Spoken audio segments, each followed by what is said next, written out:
All right, Yoenesha, thank you so much for joining us. I'll go ahead and ask you to introduce yourself. Hello, yat she Yoenesha Ortiz Yoenesha, ki ani nishle, tachini bashichin, torachini dashache, sisna jene dashanale, Gallup, New Mexico, Dant Nasha, Shema Catherine May Davis Wilye, Ado Shajae Lester Ortiz Wilye. Hi, everyone. Welcome. Thank you for coming today. My name is Yoenesha Ortiz. I just introduced myself in my native language. I am Navajo from Gallup, New Mexico, and I come from the Towering House Clan, Red Running into the Water People Clan, Bitter Water Clan, and Black Streak Wood People Clan. I was a student at CGU in the special ed program, the cohort there, and I am currently a teacher working at a tribal school, K through 5 special education here in Auburn, Washington. Nice to see you all here. Thank you so much. We are all here because teaching looks very different now than it did just the previous school year. And so when you entered the program at CGU, like everybody else, I'm sure you had no idea that you were going to be transitioning to teaching the way that is necessary when we're in a global pandemic. And you've moved around. So if you would please share a little bit about what it's been like to transition, starting from when you had to make the transition to an online learning platform. So my experience started with, I was in residency in Rancho Cucamonga. I had a mentor teacher. I worked with 4th and 5th grade students, and it was a special day class. We were maybe about 10 students in my group, and we had our students all day. The transition from working with our students in person, moving to online was very difficult. The students weren't exactly sure what was happening at that time, and we also weren't sure what was going on as well. So it took a lot of patience for us as educators to really, kind of figure out a plan. And I know our students were very worried. They were scared. I did have a student, this is when we just started wearing masks. We got the announcement on a Friday, and the school told us that we were shutting down, and parents were calling left and right. I would say it was very chaotic at that time. And with the transition, there was a technology piece. There was also the daycare piece as well, and figuring out what each individual student's schedule was going to be. There was a lot of logistics that needed to be figured out. So there was a lot of pressure and stress put on us teachers as well as admin, and then parents too, not knowing, they had their own personal struggles with having to, many parents were put on furlough, and it was very crucial that we kept all of our communication very open with our parents and our families. So it was really, I know CGU had mentioned before, you're building an airplane as it's flying. So there are constant obstacles coming our way. And it was really just finding a plan just for that moment to get us by for the first week. And then it was also figuring out, okay, what is our next plan? What is it going to look like for the rest of the semester? So everything was very unexpected. So what was going through your mind when you were faced with developing this game plan, sort of as needed? Well, the very first thing that my mentor teacher and I had to do was we put together a lot of electronic documents. We had to start with the very basics. Okay, this is what our students need. Our students need login information. They need to know which programs to go on to. it was very nice with our school because we were very tech savvy. So the kids were on their devices every single day. So that was a little bit, our students were already a little bit comfortable with technology. So what we did was we just created a schedule for them. My mentor teacher and I, we created a website for students to click where all of the links were already there for our students. And that was it was easily accessible for our parents. So they would just log on to one website, everything was there, schedule was written out, and students knew what to do at what times. And then we would schedule Zoom meetings with our parents and the families. And normally, with a special ed program, there are resource teachers who have to go into gen ed classrooms, but because we were in a special day class, we already had our classes, we already had all of our students in one class the entire day. So that was that was easy for us to be able to have all of our students meet at a certain time. And that was very helpful. I'm sure it would have been chaotic if, and it would have been a lot more difficult to have to pull them if they were already in other gen ed classes. Yeah, I'm sure.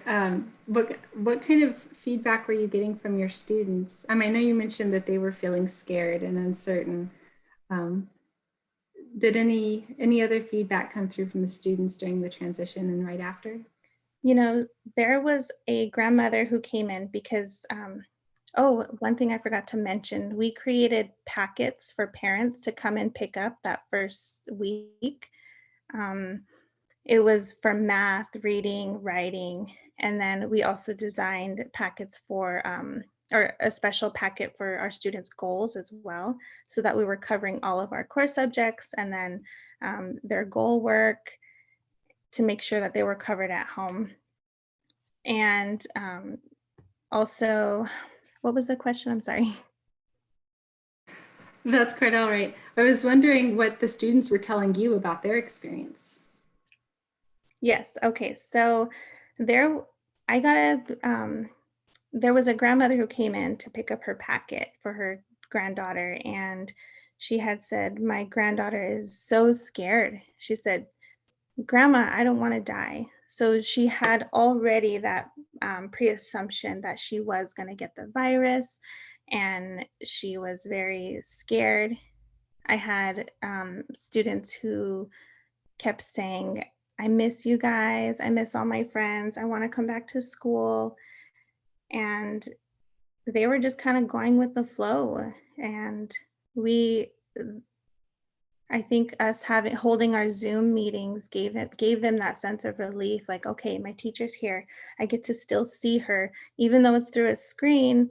Um, it it was challenging, and I had the opportunity to create I had to come up with lessons right away. So it's kind of normally when you're doing if I was getting ready for an observation, I would have enough time to plan for an observation. And during this time, it was cut very short. So I came up with things a lot more quicker than I normally would. So my students were very flexible with that. They were flexible with me. They were patient, and they were excited to figure out, okay, what is this online learning going to look like? So some of my students were, they felt comfortable because were, we had things ready for them. That sounds so crucially important that you created an environment for them where they could find comfort. I I'm wondering about your environment too, though. As a new teacher, did you feel at that time when you had to make the transition that you were supported by the administration at your school site? I did. The admin was very open with communication. They held weekly meetings, and they were also unsure at the time of what things were going to look like. I know, especially for the special ed program, they were really curious to see, okay, how are we going to provide adequate services for our students when they're at home? And what is that going to look like? What resources do we need to provide? So it kind of took, at first, it was a very slow process.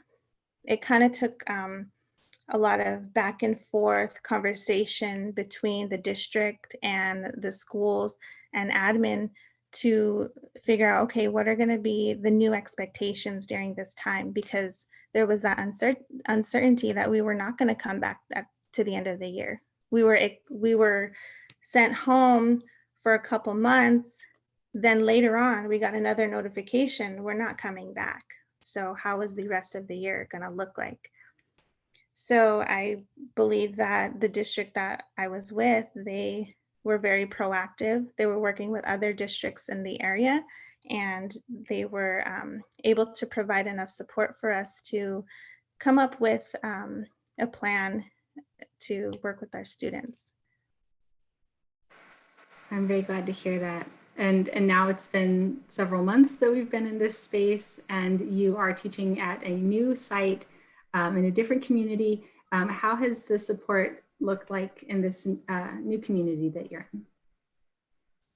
I feel as if the community I work in now, um, it has been very challenging because not only this is our first year opening with this pandemic, and the very first thing that was communicated to us was communication and building relationships with our students.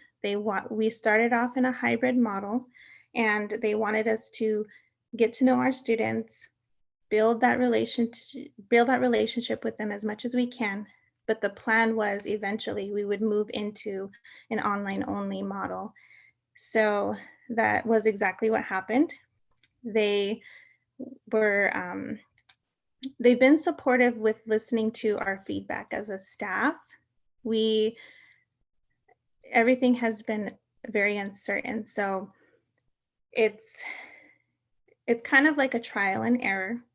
We're gonna try this, see if it works. If it's not, we're gonna adjust and be flexible and try something else if it's not effective.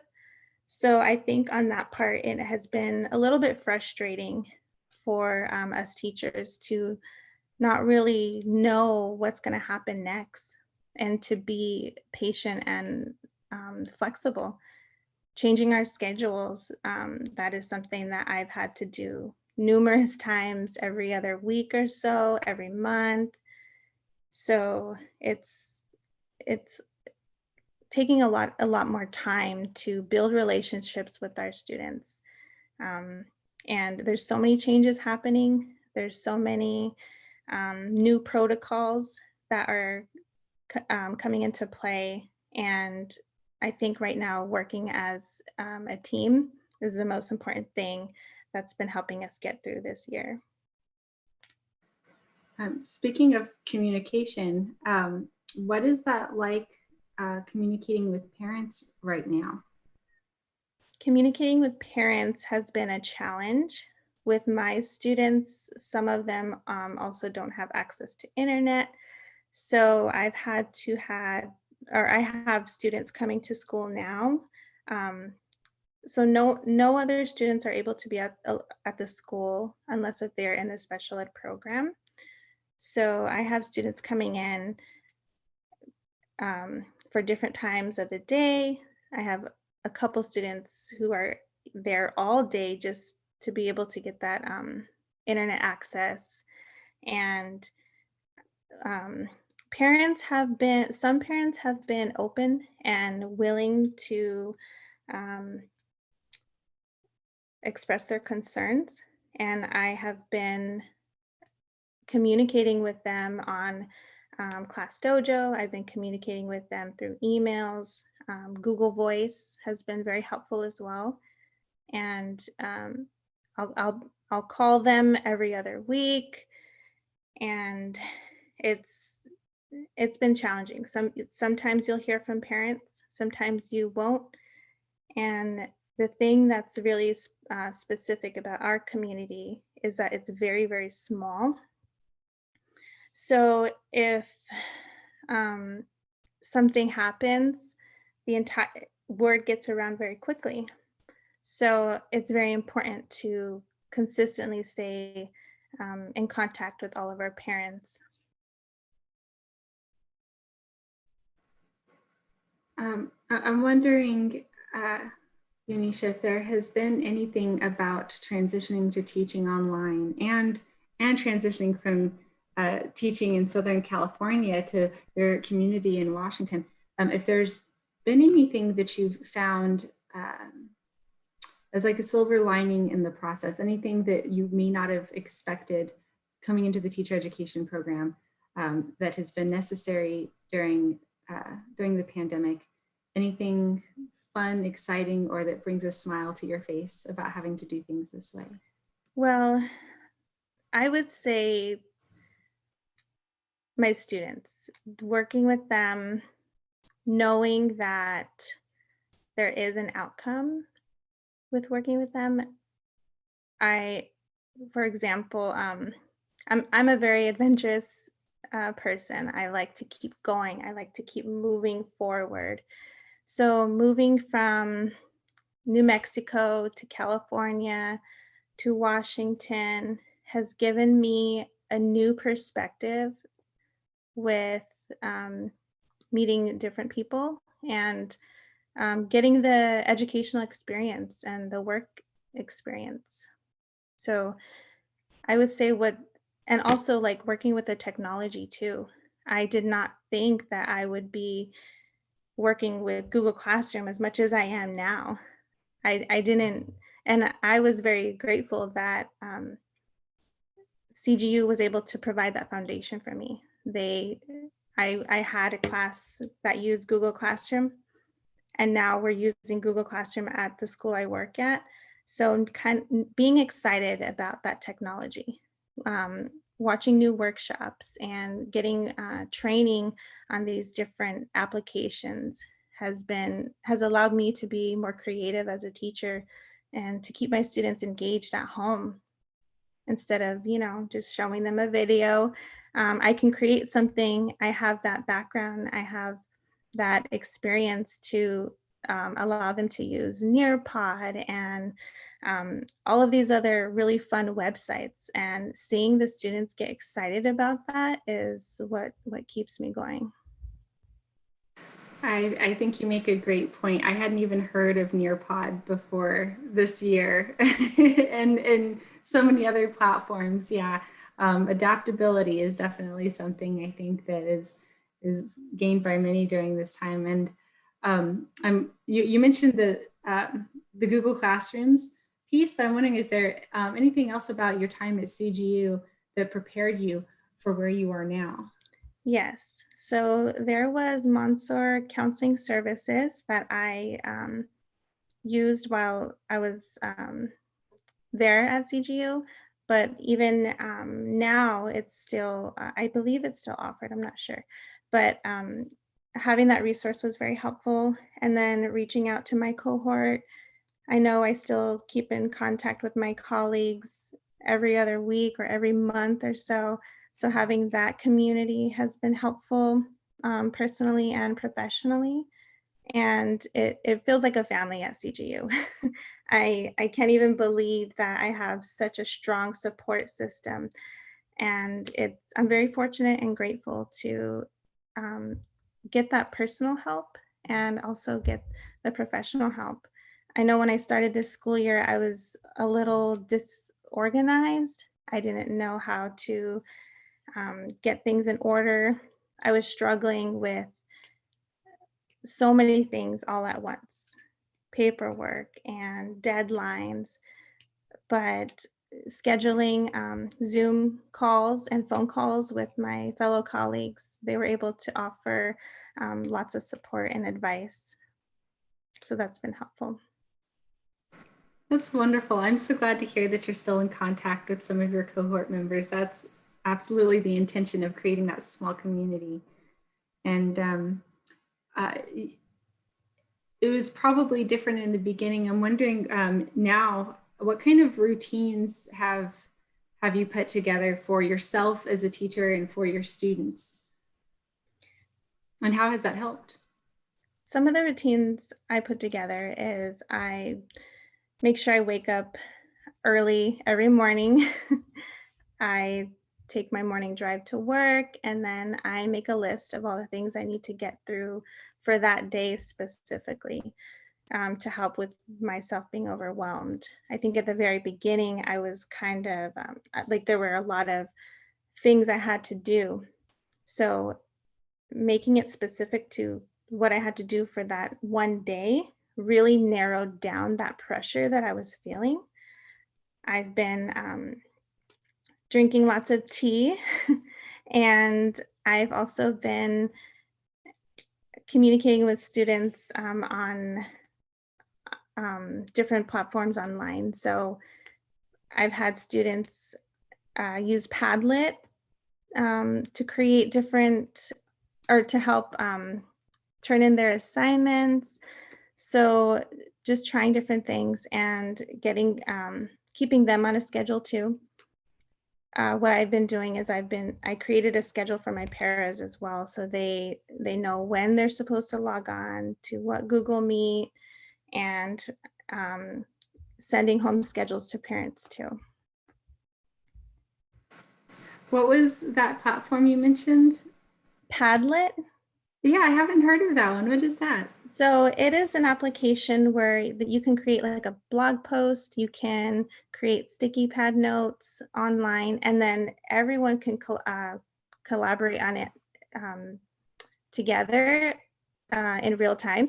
So if I'm adding a comment on to a post, my student can see it and they can add on onto that as well. And you can use images and links, and it's just a fun way to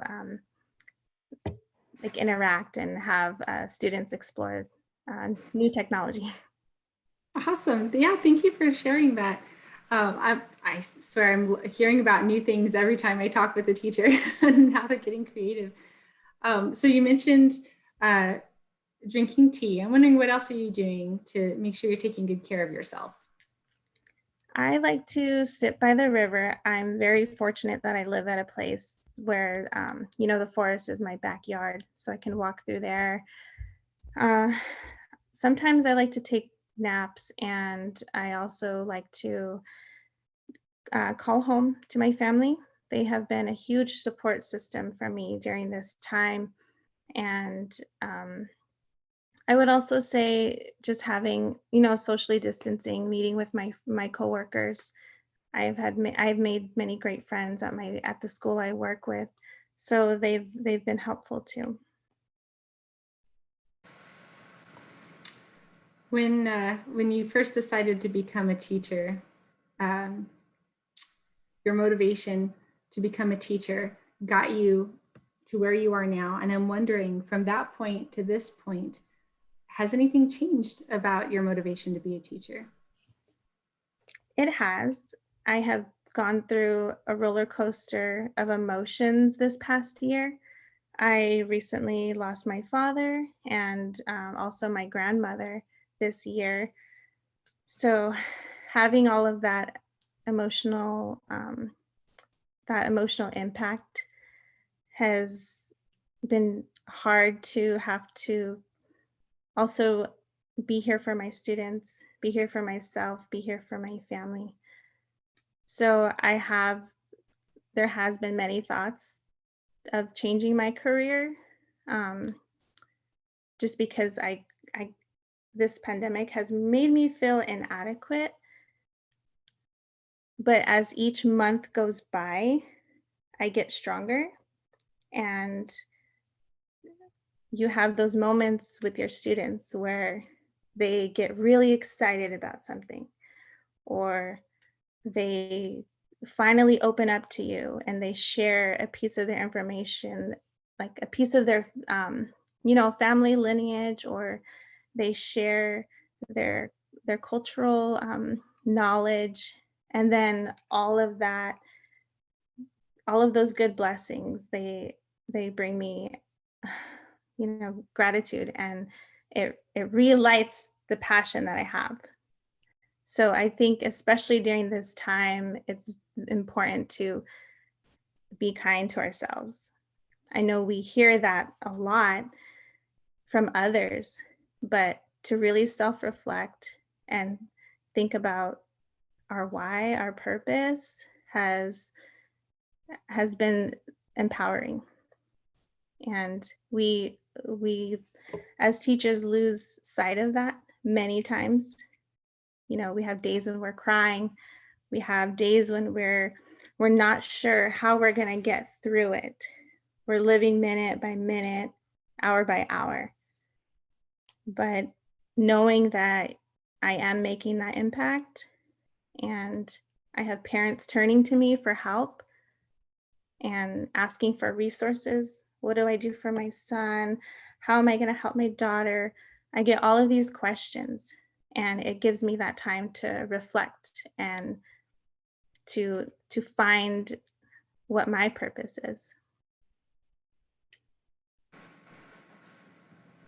So beautifully said. Yoenesha, thank you so much for sharing yourself and your experience with us.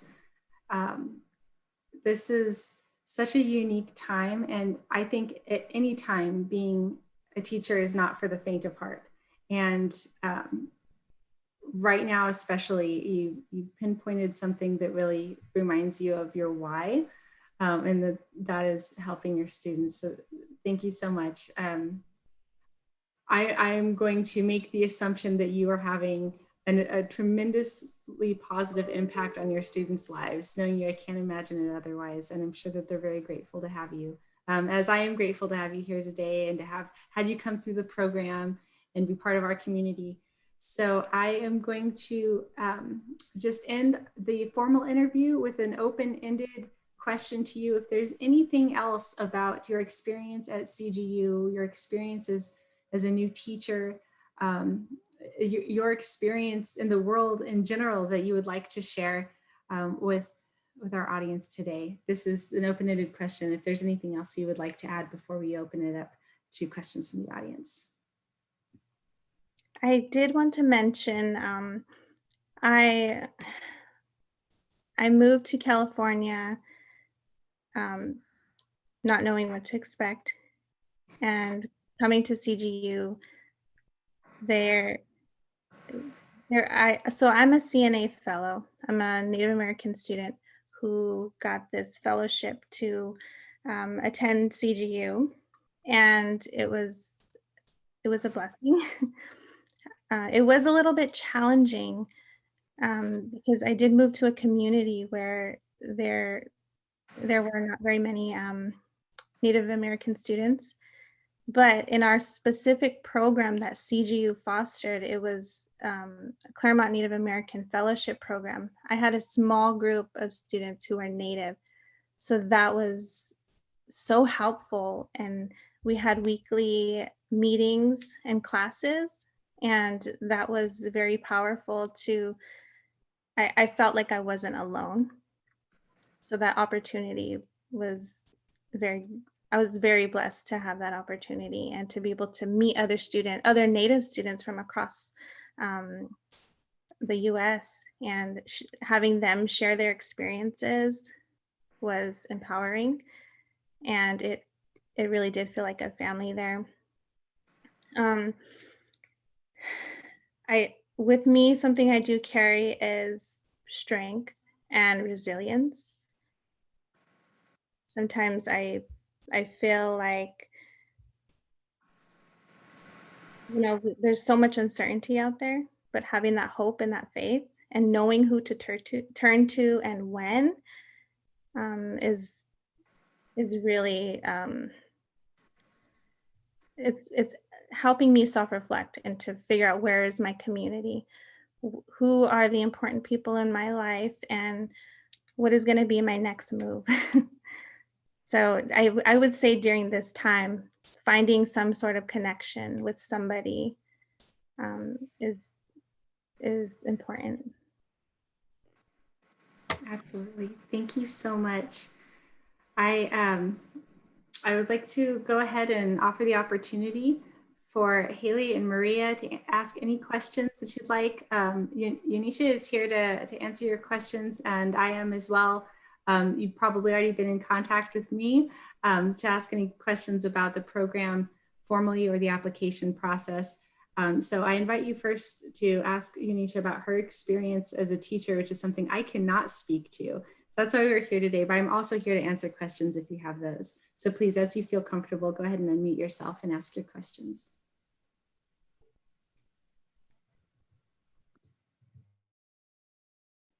I'll go. Hi, Heidi. Nice to see you. Nice to see you too. Thanks for being here. Yeah, thanks for having this. And thanks, Yoenesha, for being here too and sharing your experience. I wanted to, well, first of all, I'm a prospective candidate and I'm hoping to teach SPED classes someday. So I was glad to hear you talk about your experience. So helpful. And wow, I'm sorry to hear about the loss you've experienced this year. And I just want to say that I appreciate you sharing the doubts that you've had about your career in this, um, beginning of your career. It's really nice to hear that because I think so many of us are experiencing that kind of uncertainty right now. So it's nice to hear that from someone who's like gone through a program like this. And so thank you for being open about that. And I guess my question is, it's like less content driven, it's more logistical. Um, I'm curious about like the impact that virtual teaching has on like the administrative and logistical aspects of classroom teaching right now. Like, what does communication between teachers look like um, if you're not really seeing each other in person? And not just teachers, but also like administration, like, submitting paperwork and stuff like that. It's just one of those things that you don't really get to talk about when you're not teaching yet. So I'm just curious what the impact has been on that. And then the second part to that is it sounds like you're teaching elementary. Is that correct? Yeah. K through 5. Oh, K through 5. Cool. So yeah, I'm curious about like the impact that virtual has on the referral system at that stage, because I know for, elementary school is sort of like that time when a lot of children are getting referred to SPED programming. So I'm just curious what that has been like. As far as communication with other teachers, I use email a lot, and then Google Docs too. We use Google Drive, and everything is electronic. So we're all able to access a document together. We'll write up the plans that we need to have, but also our school allows us to meet every week on Fridays, and then we have PDs on Fridays. So that has been from admin holding that space for us has been very crucial because we're not able to all meet in person, like you said. And it's also being prepared, knowing what materials you need. And for me, I have to schedule all my meetings with my gen ed teachers that I collaborate with. I'll send all of them emails, and I do weekly check-ins with them because, gen ed teachers are super busy. They teach an online class all day. As for me, I work with sessions with my students. I'll work with them on writing, reading, math, social, emotional. And so I have to kind of navigate and fit myself into what their schedules are. So that's kind of like an extra layer and challenge for me. But just checking in on teachers every week, checking in with parents every week is very crucial.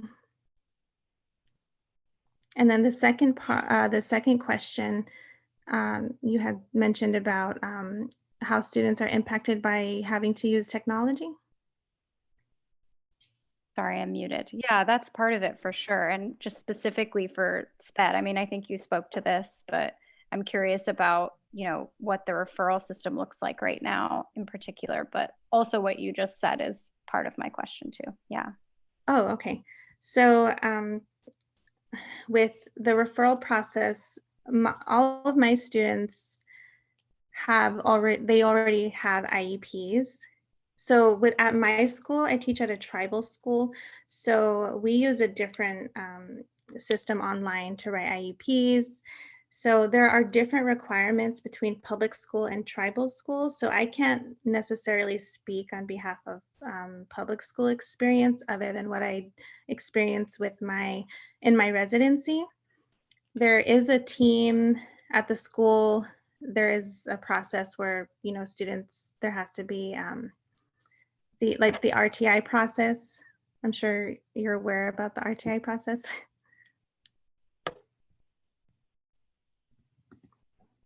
Oh, okay.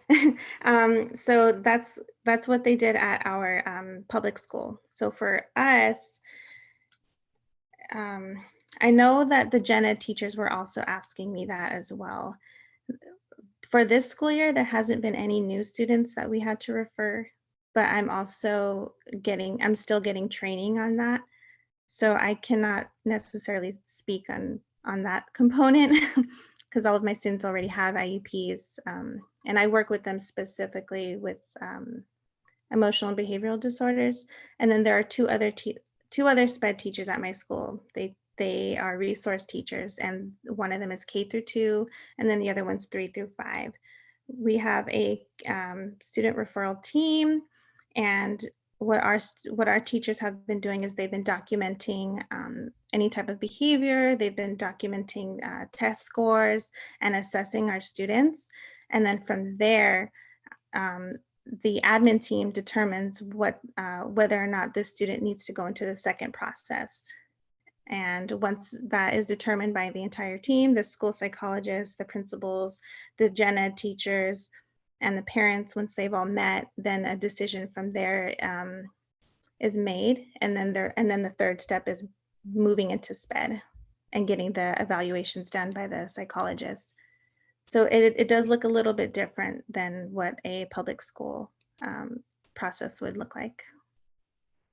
So sorry, and I saw also Maria had a question, so I don't want to take too much time, but you're saying all of those aspects are happening virtually right now, or are they sort of at a pause? Some of them are at a pause, but some of them right now we're just trying to keep data on our students because I feel like it's not an accurate I would say representation of what our students can perform online, because a lot of our students are barely making classes, they're barely able to sign on, and it's navigating all of those components. And I would say tracking accurate data has been the hardest thing because every day looks very different online. Sometimes students are very engaged and they're ready to work. The next day that they're very, very tired. But this is with all of our students. So how do we determine all of our students and then those who need specific services? We're not physically there with them in person. And that's kind of where we're a little bit stuck, I would say. Yeah, I think that's part of my question is just it seems like a very hard time to be making those kinds of determinations. So it's just interesting to hear how schools are handling that from the inside. So thank you for sharing. Sure. And yes, Maria did enter a question into the comments. Are you able to see that, Yoenesha? She Yeah. mentioned, and thank you for sharing, she mentioned that she's a previous high school English teacher, offered some words of encouragement. The first few years are challenging. But she did ask about the tech. How did you learn about the tech programs that you've used? Part of it is from CGU, and also before school started, our school offered some PD on Google Classroom and some other applications. So we had training, and then a couple months in, we got another training, and then it's just trainings every week, every other week. It changes, but I know other teachers at my school right now, they're a little bit older and they come to me and they have younger pairs as well. They'll say, I don't know how to use this. I don't know how to use the computer.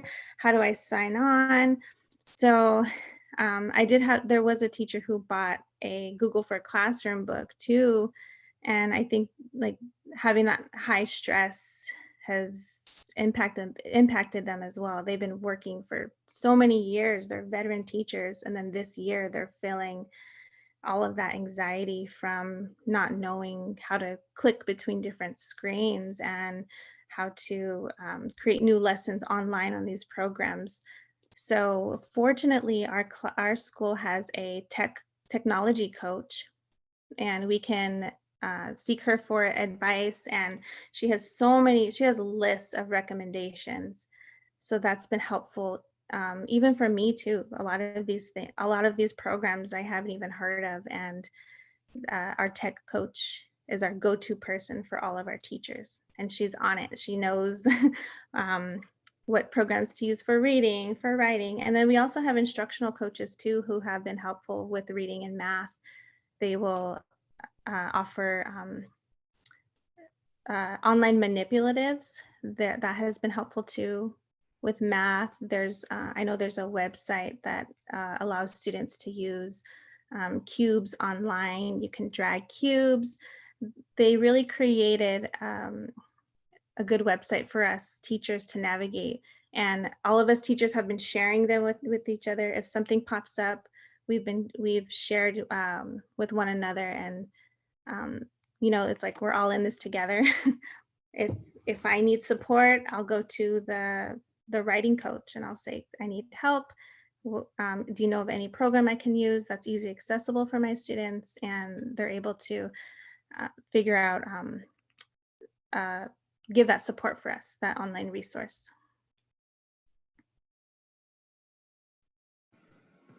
I'm sure having a tech coach is super valuable right now. Yes. I sincerely hope other schools have tech coaches too. I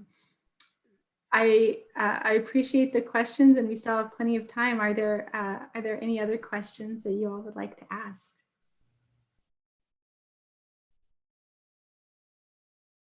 I did want to add really quickly that I spend a lot of time at my school after work Googling a lot of things. And I fortunately, I have the time to do that.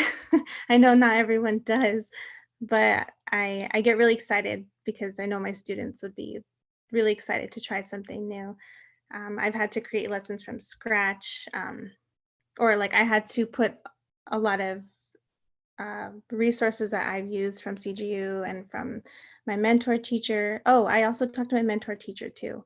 She is very tech savvy as well. Her and her group that she works with, they use other applications too. So I kind of seek her for support as well.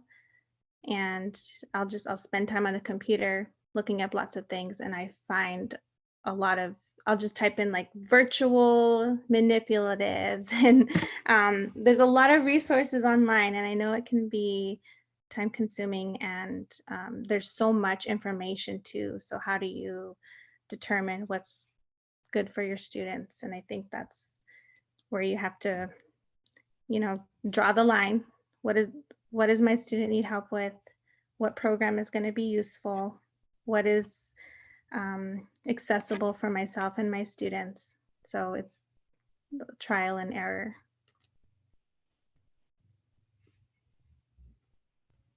I have not gone to whatworks.gov, but I will now that you mention it. Now I'm curious about that too. I'm going to have to look that up. Right, that's another thing. Research, that site provides research on what works or doesn't. Yes. And that is something at CGU we also talked about in our classes. What is effective? What type of research has been shown effective for core subjects? Yes.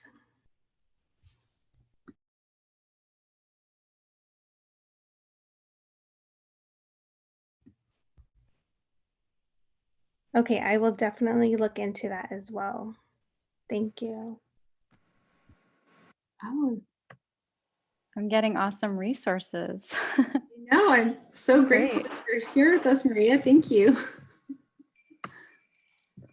I'm glad also you called out Padlet, which is been really fun for, I'm a museum educator. It's been fun for us too.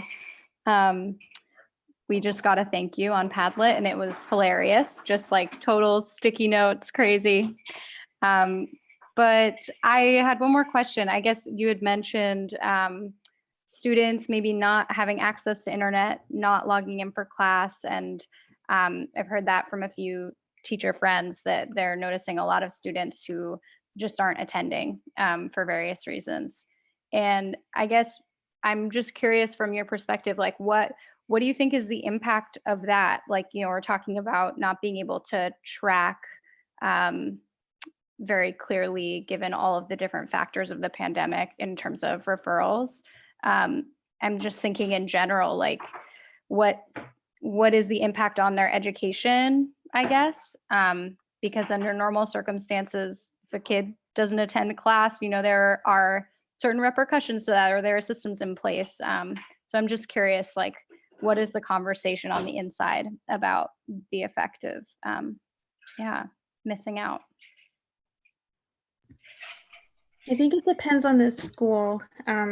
Different schools have different guidelines, and because of the pandemic, the guidelines have changed, and they're still changing even throughout this year. And we are really working with families and trying to be as supportive as we can, providing mental health services. The counselors are available.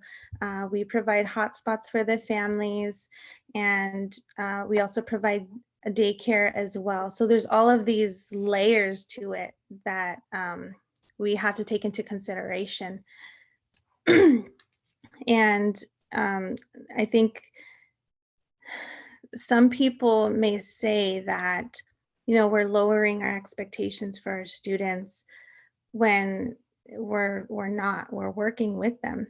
We're hearing their stories. We're listening to their concerns. We're adapting our curriculum. We're adapting what's available. And even next year, we don't know if our school is going to be going back to in-person or hybrid, or if we're just going to finish out the year online. We're not sure. But I know with our school, we do not want to provide any type of packets. We try to stay away from packets. So we're doing everything that we can on our part to make sure that families are still getting what they need at home. Even with meals, our school is fortunate enough to provide meals to our families who are at home. And there's so many layers to it, like I said before. So I think for me, what I do is I document everything. I have a parent communication log. I document behavior for my students. How are they doing online? Were they as engaged today? I also do check-ins with them and see how they're doing. I work with other staff members. We collaborate, and they offer social emotional support too. So it's it's kind of categorizing everything, categorizing what curriculum we're going to use, categorizing what students need at home, any materials that we need to deliver. We deliver materials as well. I know for my students, I was able to get them stylus pens, and that makes the smallest difference, especially with my kindergarten students who are trying to tap on the screen with their little fingers. And that's another thing too. My kindergartners, they're learning how to use the computer, and sometimes you just have to be very basic. I was in a Google Meet with one of my students, and I said, press the orange button, because he doesn't know how to read. So he pressed the orange button, and sometimes it's just being very explicit and very direct about, what helping them out on the computer. So there's many layers to that. Yoenesha, I heard you say that you try not to provide packets. I'm kind of wondering what went into that decision. It was mainly so that we can keep,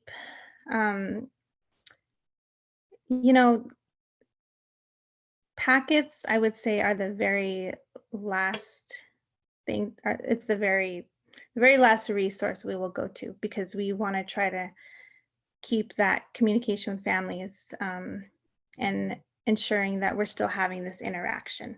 So we also have liaisons and counselors visiting our students at home too, if they're not able to come in. So there's still that interaction that we have. Um, Packets are at the end of our list. If necessary, we will provide that, but we're really trying to keep everything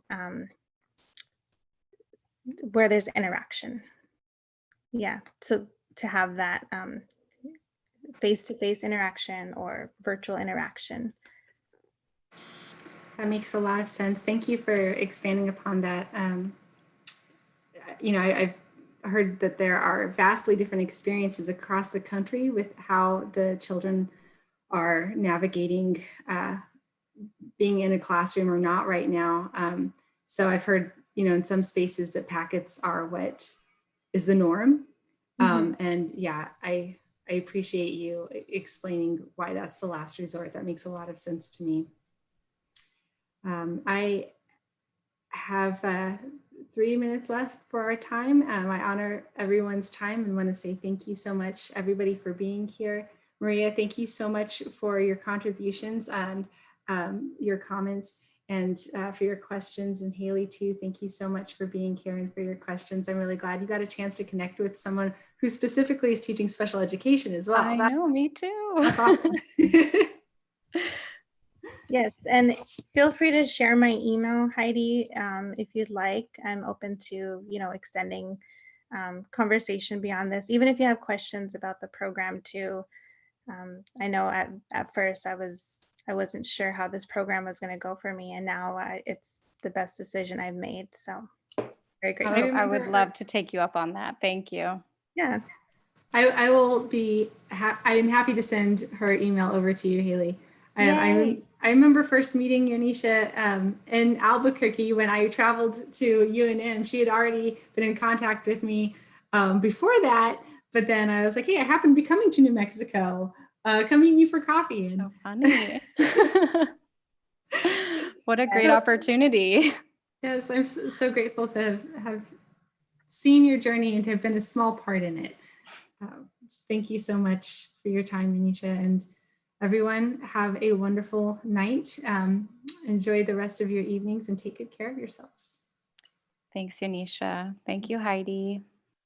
Thank you. See you soon. Bye. Bye-bye.